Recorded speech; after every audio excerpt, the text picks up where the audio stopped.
খেদমতে মা দরপে দর কুন ইখতিয়ার তাকে বাসি দর্দ আলম বখতিয়ার খেদমতে মা দরপে দর কুন সুবহ শাম তাকে বাসি দর্দ আলম বখতিয়ার। এই জন্য আমার যুবক ভাইরা পয়গম্বর মুসা আলাইহিস সালাম আল্লাহর কাছে দোয়া করেছেন আমার জান্নাতের সাথী কে হবে। আল্লাহ পাক রব্বুল আলামিন ডাক দিয়ে বললেন ওই দামেস্কের একটা যুবক তার মাতা পিতার খেদমত করে মায়ের মুখের ভিতরে লুকমা তুলিয়া দেয়। ওই দামেস্কের জায়গায় গিয়ে দেখো টিকুই তাকাইয়া গিয়ে দেখলেন এক যুবক গোশত পাকাইয়া তার মায়ের মুখের ভিতরে লুকমা তুলে দেয়। সুবহানাল্লাহ বলতেন না? আল্লাহ পাক ডাক দিয়ে বললেন ওরে পয়গম্বর মুসা কালিমুল্লাহ যে যুবক তার মায়ের মুখের ভিতরে গোশতের লুকমা তুলে দেয় সেই হবে তোমার জান্নাতের সাথী। ওই যুবককে ডাক দিয়ে বললেন ওরে যুবক তোমার মা তোমার জন্য কি দোয়া করে?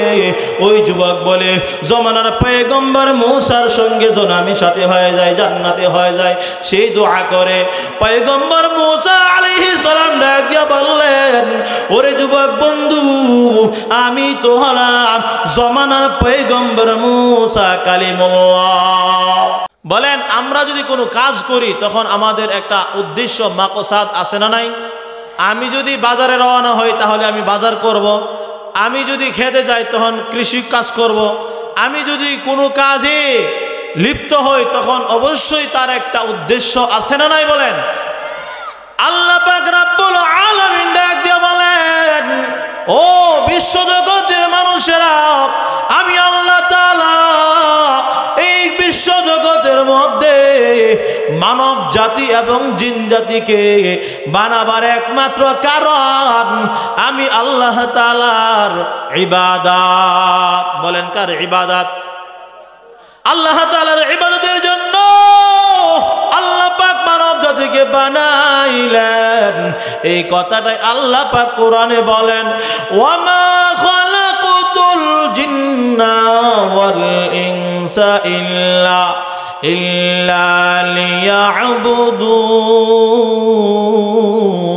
লিয়াবুদুন। আল্লাহ পাক ডাক দিয়ে বলেন আমি মানব জাতি এবং জিন জাতিকে বানাবার একমাত্র কারণ হলো রে আল্লাহর গোলাম আমি আল্লাহ তাআলার ইবাদত। মুমিন বান্দা খানা খাবে তাও ইবাদত, মুমিন বান্দা কথা বলবে তাও ইবাদত, মুমিন বান্দা ঘুমাবে তাও ইবাদত, মুমিন বান্দা ব্যবসা করবে তাও ইবাদত, মুমিন বান্দা বিবাহ শাদী করবে তাও ইবাদত, মুমিন বান্দা হাঁটা চলাফেরা করবে তাও ইবাদত। শর্ত হলো রাজা বিল কাজা তরিকায়ে রাসূল, সুন্নাত মতে জিন্দেগি সব হবে বন্দেগি। কথা বলেন ঠিক কিনা? আমার তেলাওয়াতকৃত আয়াতের মধ্যে আল্লাহ পাক বলেন ওয়াসাইনাল ইনসান বিওয়ালিদাইহি ইহসানা। ও দুনিয়ার মানুষেরা আমি আল্লাহ তাআলা তোমাদেরকে উপদেশ দান করলাম, আমি আল্লাহ তাআলা তোমাদের জন্য ওয়াজ করলাম বিওয়ালিদাইহি ইহসানা। ও দুনিয়ার সন্তানেরা, ও দুনিয়ার মানুষেরা তোমরা তোমাদের মাতা পিতার সঙ্গে উত্তম আচরণ করবা। কারণ হচ্ছে বান্দা হামালাতুহু উম্মুহু কুরহা ওয়া ওয়াদাআতুহু কুরহা ওয়া হামলুহু ওয়া ফিসালুহু 30 শাহরা। ও বান্দা তুমি তোমার মায়ের সঙ্গে কেন উত্তম আচরণ করবা? কারণ তোমার মা তোমাকে গর্ভে ধারণ করেছে 10 মাস 10 দিন তোমার মা তোমার গর্ভে তোমার মা তোমাকে গর্ভে ধারণ করেছে। ও বান্দা হামালাতহু উম্মুহু কুরহা বড় কষ্ট করে তোমার মা তোমাকে গর্ভে ধারণ করেছে। ওয়া হামলুহু ওয়া ফিসালুহু 30 শাহরা। ও দুনিয়ার মানুষেরা তোমার মা তোমাকে গর্ভে ধারণ করেছে। শুধু এতটুকু না, তোমার মা তোমাকে ভূমিষ্ঠ করাইয়া দুনিয়ার মুখ দেখাইয়াছে। আল্লাহ পাক বলেন ওয়া হামলুহু ওয়া ফিসালুহু 30 শাহরা, তোমার মা তোমাকে 2 থেকে 2.5 বছর পর্যন্ত দুধ পান করাইছে। আল্লাহ পাক বলেন ও দুনিয়ার মানুষেরা, আমি আল্লাহ তাআলা তুমি দুনিয়াতে আসার 6 মাস পূর্বে তোমার মায়ের স্তনে এমন দুধের জমা করে রাখলাম, যে দুধ এত বেশি ঘনও না, পাতলাও না, আবার একবারে গরমও না, আবার একবারে ঠান্ডাও নয়। সুবহানাল্লাহ বলতেন না? আমি আল্লাহ হলাম এমন রব্বুল আলামিন। আমি আল্লাহ তাআলা তোমাদেরকে ওয়াজ করলাম, উপদেশ দান করলাম।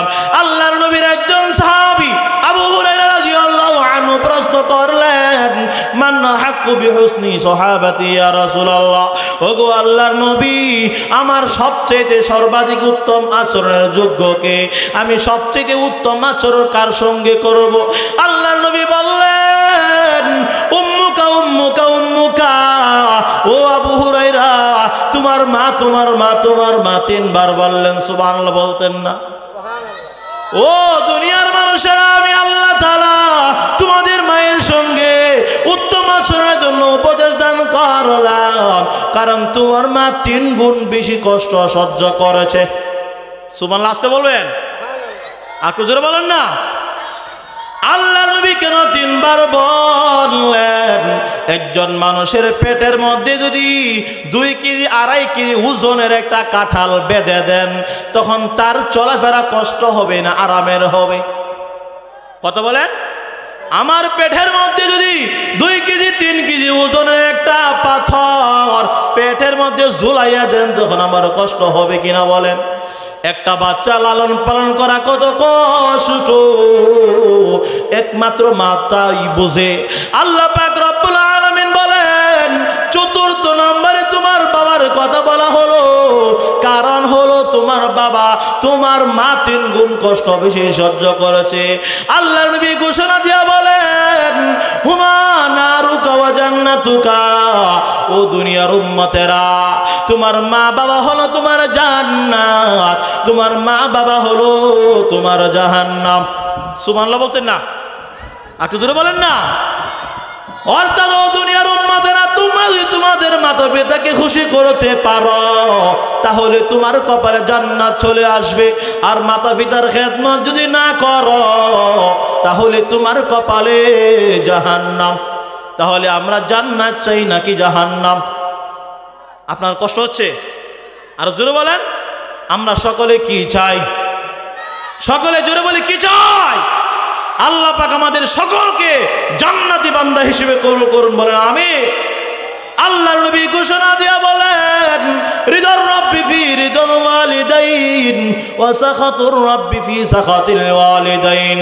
ও দুনিয়ার মানুষেরা, তোমার মা বাবা যদি তোমার সন্তুষ্ট থাকে, তাহলে তোমার আল্লাহ তোমার প্রতি সন্তুষ্ট থাকবেন। আর তোমার মাতা পিতা যদি অসন্তুষ্ট থাকে গো, তাহলে তোমার মাওলা তোমার প্রতি অসন্তুষ্ট হয়ে যাবেন। আল্লাহর নবীর একজন সাহাবী, বুখারী শরীফের হাদিস, আলকামা রাদিয়াল্লাহু তাআলা আনহু। বলবো না কষ্ট হবে? আপনাদের কষ্ট হবে? আল্লাহর নবীর প্রিয় সাহাবী আলকামা রাদিয়াল্লাহু আনহুর ইন্তেকালের সময় হয়ে গেল, গড়গড়া শুরু হয়ে গেল, সাকরাতুল মউতের যন্ত্রণা শুরু হয়ে গেল, জবান থেকে কালিমা জারি হচ্ছে না। সাহাবায়ে কেরাম বহু কষ্ট করলেন, বহু চেষ্টা প্রচেষ্টা করলেন, কিন্তু আলকামার জবান থেকে কালিমা জারি হচ্ছে না।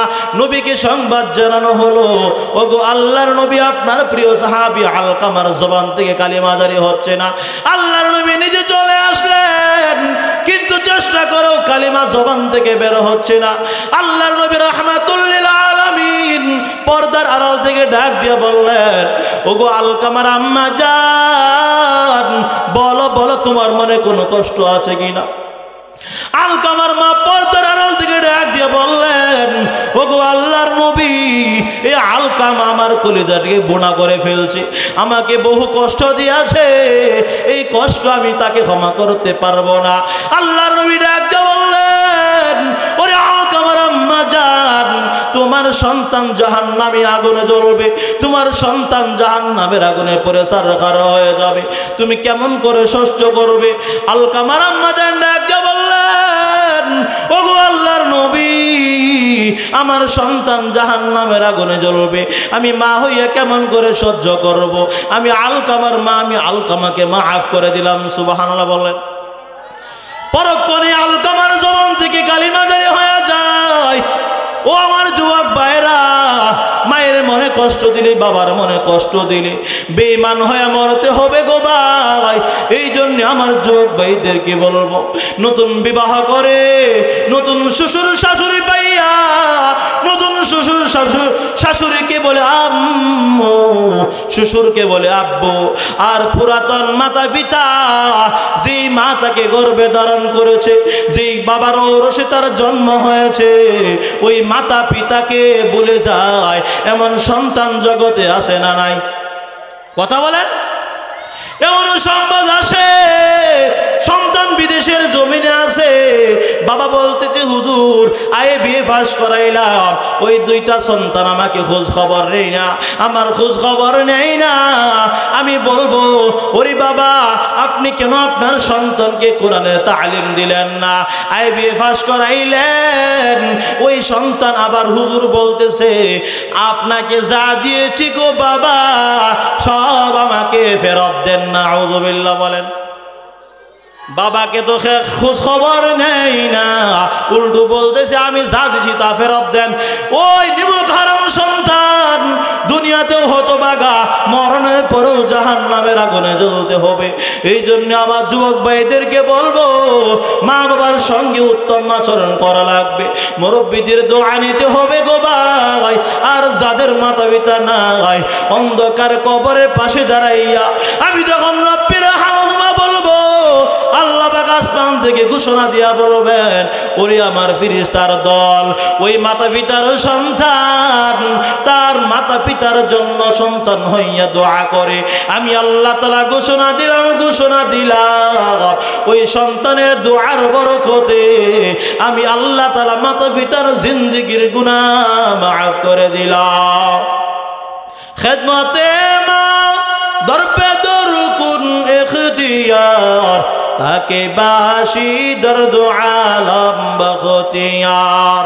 খেদমতে মা দরপে দরকুন সুবহ শাম, তাকে বাসি দর্দ আলম বখতিয়ার। এই জন্য আমার যুবক ভাইরা, পয়গম্বর মুসা আলাইহিস সালাম আল্লাহর কাছে দোয়া করেছেন, আমার জান্নাতের সাথী কে হবে? আল্লাহ পাক রব্বুল আলামিন ডাকে বললেন, ওই দামেস্কের একটা যুবক তার মাতা পিতার খেদমত করে, মায়ের মুখের ভিতরে লুকমা তুলিয়া দেয়। ওই দামেস্কের জায়গায় গিয়ে দেখো, টিকুই তাকাইয়া গিয়ে দেখলেন এক যুবক গোশত পাকাইয়া তার মায়ের মুখের ভিতরে লুকমা তুলে দেয়। সুবহানাল্লাহ বলতেন না? আল্লাহ পাক ডাকে বললেন, ওরে পয়গম্বর মুসা কালিমুল্লাহ, যে যুবক তার মায়ের মুখের ভিতরে গোশতের লুকমা তুলে দেয়, সেই হবে তোমার জান্নাতের সাথী। ওই যুবককে ডাক দিয়ে বললেন, ওরে যুবক, তোমার মা তোমার জন্য কি দোয়া করে? ওই যুবক বলে, জমানার পয়গম্বর মুসার সঙ্গে যেন আমি সাথী হয়ে যাই, জান্নাতে হয়ে যায়, সেই দোয়া করে। পয়গম্বর মুসা আলাইহিস সালাম ডাক দিয়ে বললেন, ওরে যুবক বন্ধু, আমি তো হলাম জমানার পয়গম্বর মুসা কালিমুল্লাহ।